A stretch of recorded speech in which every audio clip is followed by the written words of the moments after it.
The Children of the Forest created the Night King to fight the First Men, and it didn't work out as intended. This is why we have the wall to imprison the Night King and the others in the north. But now that the wall has been breached, as we saw in the finale of Season 7, the Night King will finally be bringing the Long Night to Westeros. But a big question is, where is he going? Well, I believe that will be the God's Eye, and in this video, we are going to discuss why all the symbols related to the White Walkers and the Children of the Forest are so important, and how it all connects to the endgame in A Game of Thrones. The God's Eye is the largest lake of the Seven Kingdoms, located south of the Trident and west of the King's Road in the Southern Riverlands. This is where the pact between the First Men and the Children of the Forest was signed on the Isle of Faces in the middle of the God's Eye. But the God's Eye is also a place of symbols and is of great significance and importance to the Children of the Forest. It's a sacred place where I believe the key to understanding the ancient symbols of their culture is hidden. As we saw in Season 7, there was a huge reveal when Jon showed Daenerys the ancient drawings of the Children of the Forest on Dragonstone, in the Dragonglass cave scene featuring the symbols that we have seen before. Not only does it explain that the Children of the Forest and the First Men once made a pact to fight the Night King and his army, but there's also symbols that explain where it happened and giving us insight into the ancient culture of the Children of the Forest. I believe that the spiral is the most important of these symbols for many reasons. The spiral is a sacred symbol that represents the journey and change of life as it unfolds, taking a labyrinth-like passage that leads to the source. The spiral symbol can represent the consciousness of nature beginning from its center, expanding outwardly. Spirals have been linked to nature, the seasons, and the path of life, the cycle of birth, growth, death, and reincarnation. This is reflected within the Song of Ice and Fire and Game of Thrones in many different ways and many different characters, especially through the perspectives of Daenerys Targaryen and Jon Snow. And it's no coincidence that these two characters share the deepest connection as their paths reflect one another's. Life is a journey, and no journey is ever a journey backward, but neither is a journey circular forever. You cannot force your spiritual growth and success. You can only succumb to what is you need to learn in the moment. You have to learn how to break the wheel. As Next from Game of Theory stated so expertly in his video about the Night King's intentions, the God's Eye is incredibly important. It's showcased in the Season 6 lore and histories when you can see the seven-armed spiral surrounding the weirwood tree at the God's Eye. And yes, this is the same exact spiral you see reflected in the overhead shot when Bran witnesses the birth of the Night King, and also the Always the Artist spiral scene with Mance Rayder beyond the wall in Game of Thrones Season 3, Episode 3, The Walk of Punishment. I think that it's very interesting that Mance Rayder uses the term artist, because an artist is a person who engages in an activity related to creating art, practicing the arts, or demonstrating an art. This foreshadows that the Night King and the White Walkers are making a demonstration through their actions, because later on we find out this is the way of communication since they can't speak in the show. I believe the key to understanding all of this starts off with understanding the psychology of Daenerys and Jon Snow, who seem to be connected to the epicenter of all of these symbols. According to Carl Jung, the Swiss psychiatrist who founded analytical psychology, said that the upward spiraling of the Kundalini serpent symbolized the urge of realization, which naturally pushes man on to be himself. For Jung, this involved the full realization of the self, in other words, how an individual is differentiated from other individuals in a group. We see many characters in Game of Thrones go through this process, from blindly believing what they were once taught to figuring something out for themselves and having their own unique set of beliefs. Game of Thrones has numerous parallels and contrasts reflected within the Ice and Fire symbolism we see throughout so many different storylines. I don't think it's a stretch to suggest we are following their different periods of regression and progression, which are part of the ultimate realization of the self. I think this is what George R. Martin does so expertly and masterfully in A Song of Ice and Fire, is showing that regression, which is a term that Carl Jung used to demonstrate a return to a former or less developed state, is not necessarily a step backward in a stage of development, but instead represents a necessary phase of development. Carl Jung stated, whenever a man is confronted by an apparently insurmountable obstacle, he makes what is technically called a regression. He goes back to the times when he found himself in similar situations, and he tries to apply again the means that helped him then. This applies perfectly to Jon Snow, who is always looking at the past, yet he faces the present, not caring for the long future, but only if the long future is a key point to something important. A great example of this is going to Hardhome to bring back the wildlings so they aren't added to the Night King's army, so they could settle in the land south of the wall, named the Gift. But since he has been helped out so much by people like Samwell Tarly and Gren, the Night's Watch brothers became his blind spot and murdered Jon Snow for his actions. At the heart of the story, we see that most of the characters within Song of Ice and Fire have now collectively made enough progression as a whole. This is why the character of the Night King is so intriguing, because he is the personification of this regression, who was created by the children of the forest who are forced to act instinctively for survival. The appearance of the spirit of evil and the adversary who opposes life can cause degeneration into spiritual inertia, which threatens stagnation and cultural regression. A great example of this is when Leaf explains why they did what they did to Bran, saying they had no choice because they were acting for survival. Regression can put us in contact with otherworldly things which are terrifying to the earthbound rationality of natural man. Carl Jung felt such terror was justifiable. The spirit of evil who opposes life? Does that sound familiar? Is this the Night King, or is this represented as the unspeakable crimes of men against the children of the forest and each other? We know that the Night King is more intelligent than just some mindless zombie based on the way he communicates through symbols and what he does through action. This is why all the symbolism we see at the center of Jon and Daenerys' storylines are so important. Jon and Daenerys are the Song of Ice and Fire for a reason, as to illuminate and inspire others to make collective and progressive change, instead of devolving in this continuous regressive state. One thing that has intrigued me ever since we saw the Night King on the show is his brooch that he wears and what it represents. If we look closely, it has a circular top connecting with an arrow shape at the bottom, with what looks to be like a castle in the middle. I personally think it represents the moon over a tower, linking darkness and a connection to the long night, but it could also represent the power of nature over man, as the Night King succumbs to the dragon glass in his chest and the powerful magic of the children of the forest, which is elemental.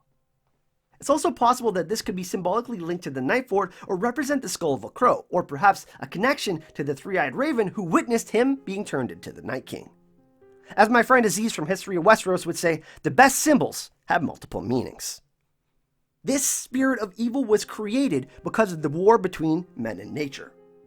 Carl Jung also had some very interesting thoughts on regression and stated that it can stimulate the creative imagination, which gradually opens up possible avenues for self-realization. This can result in attaining a level of consciousness higher than before, so that the whole personality undergoes a change for the better. This is why it's called progression, because you have to undergo a transformation in order to become a better version of yourself. This is a reason why Jon and Daenerys are the best candidates for Azor Ahai, because they undergo epiphanic moments of self-realization of transformation and change, and your old self has to die for that to happen. Maybe Lightbringer is not a sword after all, but a person making the progression into the best version of themselves. But to go backwards and regress is not a death sentence. It can be rather positive if we recognize its potential. This is true on both the personal and collective levels, and a great example of this is Daenerys Targaryen saying, "If I look back, I am lost." But as Quaithe said to Daenerys, to go north, you must journey south. To reach the west, you must go east. To go forward, you must go back, and to touch the light, you must pass beneath the shadow. And in the episode Hardhome, we hear Daenerys say, "I'm not going to stop the wheel, I'm going to break the wheel." This is where she has the realization that oppression, injustice, slavery, and inequality needs to stop in this repeating circular cycle. A wheel is circular in nature as opposed to a spiral, which can be ascending or descending. And the circle symbolizes repetition because it connects with itself instead of breaking off into new directions. This is why Daenerys wants to break the wheel, because she believes that history will continue to repeat itself unless the world is changed. George R. R. Martin is laying out the connection to regression and progression through the Azor Ahai prophecy by making these characters experience regressive and progressive states of mind. This is why Jon Snow and Daenerys fit the prophecy so perfectly, because they are constantly thinking of how to inspire change. But Carl Jung recognized the important power of thought. We can think all is lost, and by holding that assumption, we will make it so. We may seem to be going backwards, but this should urge us to regard our current situation of regression as an exciting opportunity to rally, to make stronger commitment to positive activities, and a greater investment of our time to what really matters. Only by this choice will we create a world that works for everyone, and two book quotes stand out in connection to this particular example. The wide world is full of people that want to help Jon, with that some could find the courage to help themselves. And I am sorry, Your Grace, this is not an end. More false kings will soon rise to take up the crowns of those who died. Which connects us to the scene in the show where Melisandre seeks out Daenerys Targaryen and tells her that both her and the King in the North, Jon Snow, have a role to play in the endgame. There's countless examples of this type of wisdom found within the books of the Song of Ice and Fire series. The show has presented these symbols right in front of us, going back to the very first episode when Garrett the Black Brother of the Night's Watch, Will, and Sir Waymar Royce find the arranged body parts of the wildlings beyond the wall. I think the fact this symbol was showcased in the very first episode foreshadows how big of an impact that the White Walkers and the Night King will be making later on in the story. In my personal opinion, it symbolizes that winter is coming, and that the White Walkers are coming for a very specific reason. It was very interesting when Garrett states, "We should head back to the wall" in the very first scene. At face value, we take what he says as, yeah, let's get the hell out of here, but perhaps it has a deeper meaning that we have to look back into the past and the reasons why the wall was built in the first place. In Game of Thrones Season 7, Episode 4, inside the episode, David Benioff talks about these symbols and the spiral. There are a number of symbols on the walls. Some of them are supposed to remind us of the past patterns we've seen before going back to the very first geometric pattern, which was the weird array of body parts that the White Walkers made. One of the things we learned from these cave paintings is that the White Walkers didn't come up with those images. They derived them from their creators, the Children of the Forest. These are patterns that have mystical significance for the Children of the Forest. We're not sure exactly what they signify, but spiral patterns are in a lot of different cultures in our world, and it makes sense that they would be in this world as well. The fact that these symbols hold significance to the Children of the Forest and are connected to the White Walkers is very important. What I'm suggesting is that the crew was involved in helping make this scene, and they did so purposely. We can see these symbols connect all the way back to the very first episode of Game of Thrones, and there are so many different examples and variations that are repeated as the seasons have progressed. Perhaps this is all there is, and perhaps there is no meaning to any of this, and it's all just random. But for me personally, I don't see it this way. We cannot dismiss 7 years of repeat symbolism. I think that even though the God's Eye has not yet been an important part of the show, I don't think that means that it won't be in the future, because a God's Eye would hold the power to see and the key to understanding the unknown. This is why the Night King wants to reach the God's Eye. Let us think of the God's Eye as the central nervous system for the network of the Weirwood trees in Westeros, and the Night King is trying to sever his connection with that network.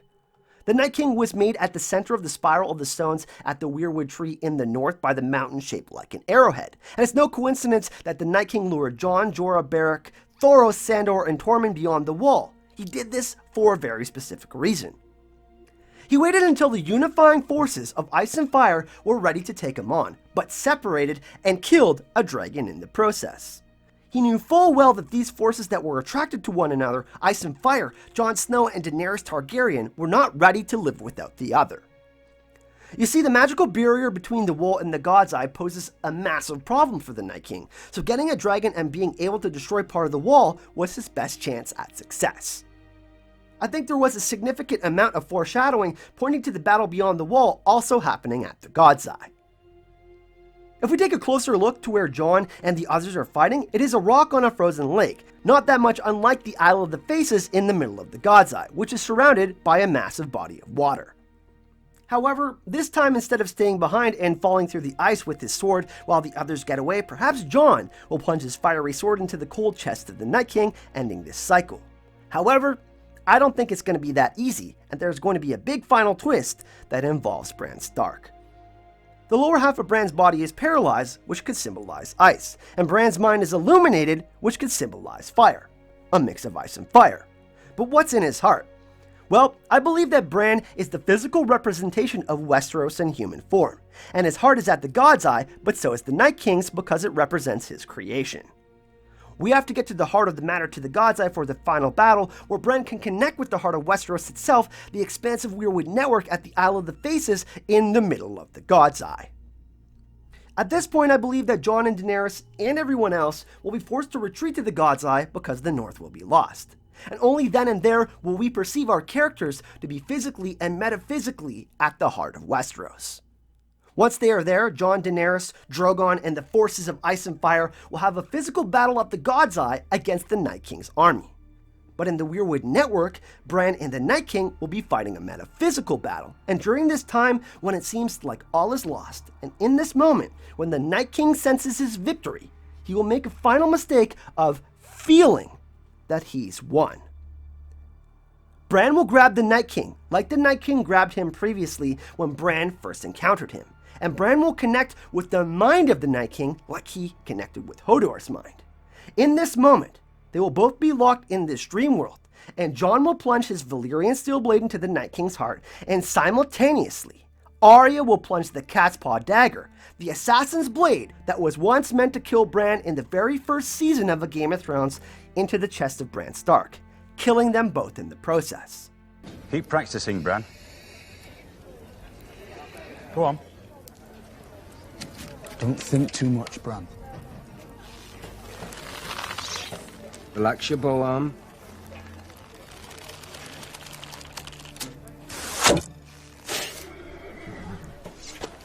To save the kingdom of Westeros, Jon and Arya will have to kill the boy. Bran will tell them to do so, just like Qhorin Halfhand, a brother of the Night's Watch, told Jon to do so as well. And in this moment, Jon Snow, who was killed by his Night's Watch brothers, will have to kill his little brother Bran in the very same moment, making Bran Nissa, the sacrifice Azor Ahai must make to save the realm from destruction.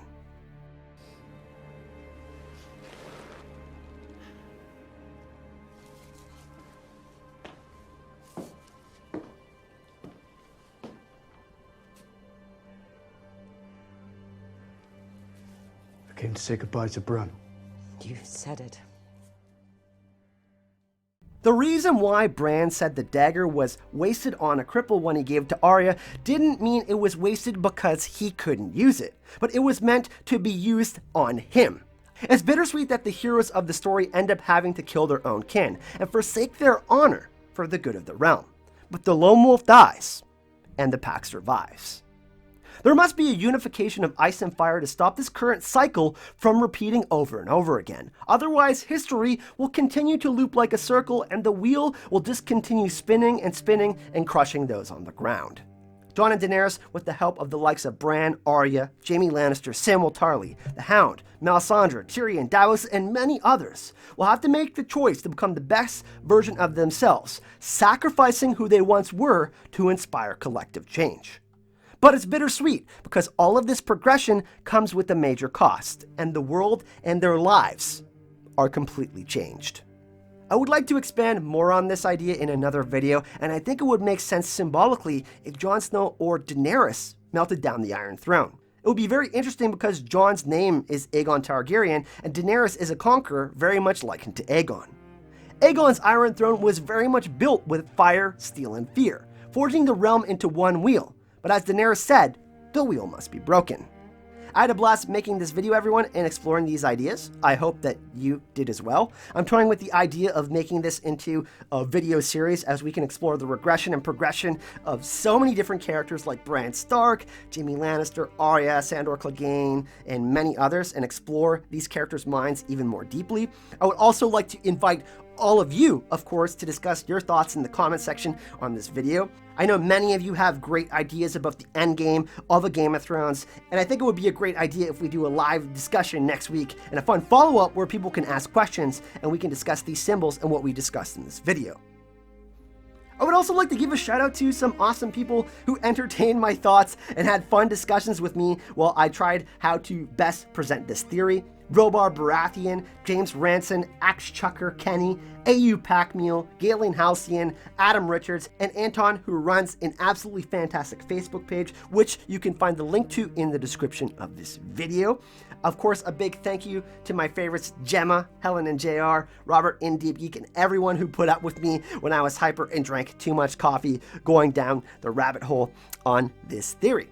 I would also like to suggest a few content creators who have some awesome theories and channels here in the YouTube community that you should check out that will keep you nice and warm until we get to Game of Thrones Season 8. Joe Magician comes to mind. He is definitely someone you should go check out. He has an awesome video discussing the very first prologue in A Game of Thrones, so be sure to check out his channel and subscribe. The link to his channel will be in the description of this video. History of Westeros will be doing their first breakdown and thoughts on Fire and Blood next week in a live stream. on Tuesday, December 11th at 6 p.m. Eastern Standard Time. Make sure you go check them out live and subscribe to their channel. And also, next from Game of Theories, Kevin from Bridge 4, Gemma from Secrets of the Citadel, and Deep Geek and Gray Area are all great channels who have presented excellent points on the God's Eye and symbolisms of ice and fire. So all their links will be in the description of this video. Make sure you go check out their channels and show some love. Thanks again for watching, and a big, big thank you to all of my patrons who continue to make what I do here possible on the channel. I'll see you in the next video. Hype and love.